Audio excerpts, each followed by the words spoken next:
करेंगे राजधानी भोपाल से मिल रही खबर के साथ, जहां पर नगर निगम सीमा के भीतर बुधवार से चुनिंदा दुकानों को खोलने का प्रस्ताव तैयार किया गया है। इसके मुताबिक शहर के बाजार 3 क्लस्टर में बांटे जाएंगे और हर क्लस्टर की दुकान सप्ताह में 2 दिन खुल सकती है। ये प्रस्ताव सोमवार को कलेक्टर, व्यापारियों और पुलिस प्रशासन की बैठक में तैयार हुआ है। इस पर अंतिम फैसला आज हो सकता है।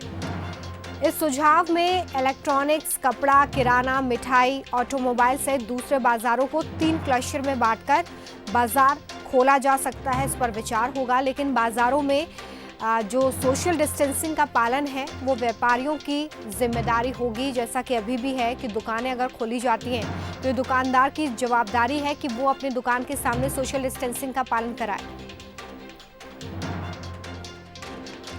भोपाल में बाजार खोलने के प्रस्ताव के क्या नियम हो सकते हैं, ये समझ लीजिए। एक दिन जो दुकान खुलेगी, अगले दिन वो दुकान बंद रहेगी। हफ्ते में एक दिन पूर्णबंदी होगी, यानी कि पूरा बाजार बंद रहेगा। रविवार पर एक राय नहीं है इस वक्त कि क्या रविवार का वो दिन हो सकता है जब पूर्णबंदी हो। मास्क लगाना बहुत ज्यादा जरूरी होगा। बड़े दुकानदार 50% कर्मी रख सकेंगे। साप्ताहिक बाजार इस दौरान नहीं लग पाएंगे। देखिए, साप्ताहिक बाजार क्योंकि बहुत ज़्यादा भीड़ यहाँ पर उमड़ती है तो उन्हें खोलने का फैसला नहीं लिया जा सकता है। लेकिन बाज़ारों में जो दुकानें हैं, जिसमें बहुत सारी दुकानें शामिल हैं, इलेक्ट्रॉनिक्स है, किराना है, कपड़ा की दुकान है, ये दुकानें खुल सकते हैं। सीधे हम रुक कर रहे हैं और ताज़ा अपडेट्स के साथ वासु हमारे साथ जुड़ गए। वासु, अब बाजारों को खोलने की तरफ मध्य प्रदेश आगे बढ़ता हुआ, इसको लेकर आज फैसला लिया जा सकता है, क्योंकि इससे पहले दुकानें तो खुल रही थी लेकिन बाजारों की रौनक गायब थी। लेकिन इस दौरान कैसे इस कोरोना संकट काल में बाजारों को खोला जाएगा, क्योंकि बाजारों के नाम से स्वाभाविक है कि बड़ी भीड़ यहाँ पर पहुँचती है।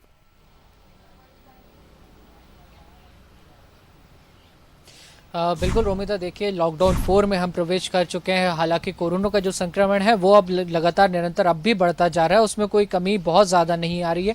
बस राहत की बात यह है कि रिकवरी रेट ठीक हुआ है। उसके चलते लॉकडाउन 4 में धीरे धीरे अब रियायतें बढ़ाई जा रही हैं। आप देख रहे हैं जो पिछले दिनों सड़कों पर ट्रैफिक दिखता था उससे ज़्यादा ट्रैफिक दिख रहा है। जो दुकानें पहले खुलती थी अब उनसे थोड़ी सी ज़्यादा दुकानें खुल रही हैं और अब इसमें एक कदम और आगे बढ़ाया जा रहा है, जिसके तहत भोपाल को 3 क्लस्टर में डिवाइड किया गया है। धीरे धीरे बाजारों को खोलने की अनुमति दी जाएगी। जो कपड़े की दुकानें, फुटवेयर की दुकानें, हेयर सैलून्स हैं, हार्डवेयर की दुकानें, स्पेयर पार्ट्स की दुकानें, ये सारी दुकानें भी अब हमें भोपाल में आने वाले समय में खुलती हुई नजर आएंगी। इसको लेकर कल एक भोपाल के जो नगर निगम के अधिकारी हैं, जिला प्रशासन के अधिकारी हैं, पुलिस के अधिकारी हैं, उन सबके बीच चर्चा हुई है। व्यापारियों से भी इसके लिए चर्चा की गई है और आज इसको अंतिम रूप दिया जाएगा।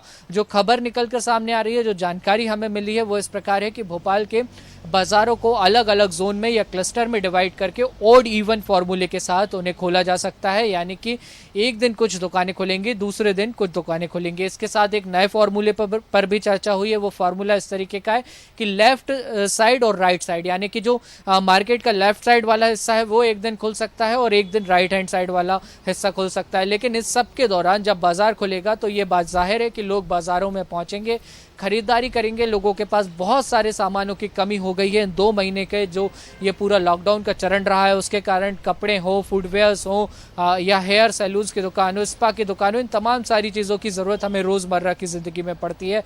टेलर की शॉप हो, तो ये सारी एक तरीके से बहुत एसेंशियल ज़रूरतें तो नहीं है, लेकिन हाँ एसेंशियल ज़रूरतें हैं। तो जब ये खोलेंगे तो लोग ज़रूर अपने घरों से निकलेंगे और इन दुकानों पर, इन प्रतिष्ठानों पर पहुंचेंगे। तो वहाँ पर एक बार फिर जो एहतियात रखना है वो काफ़ी महत्वपूर्ण हो जाएगा, क्योंकि कोरोना से लड़ाई चल रही है, कोरोना से लड़ाई ख़त्म नहीं हुई है और ये लंबी चलने वाली है। इसके साथ महत्वपूर्ण बिंदु ये भी है बाजार खोलने को लेकर कि 2 महीने से ये प्रतिष्ठान बंद थे। व्यापारियों का काफ़ी नुकसान हो रहा था। जो कर्मचारी यहाँ पर काम करते हैं उनको तनख्वाह देने में कठिनाई हो रही थी और कहीं ना कहीं जो उनका महीने का बजट है वो भी एक बड़े स्तर पर प्रभावित हो रहा था। तो अब इस सब को ध्यान में रखते हुए बाजार खोलना हमारी जरूरत बन गया है, ताकि जो जिंदगी है, जो आम जनजीवन है वो सुचारू रूप से शुरू हो सके और पटरी पर आ सके। तो आज हम देखेंगे इसके ऊपर जो अंतिम फैसला है वो हो जाएगा और कल से भोपाल के बाजारों की एक नई तस्वीर 2 महीने के लॉकडाउन के बाद नजर आएगी। रोमिता, बिल्कुल ये एक फैसला महत्वपूर्ण, लेकिन साथ ही साथ इस वक्त ये ध्यान रखने की जरूरत कि भोपाल हॉटस्पॉट में शामिल है, ऐसे में चुनौतियां भी काफी होंगी।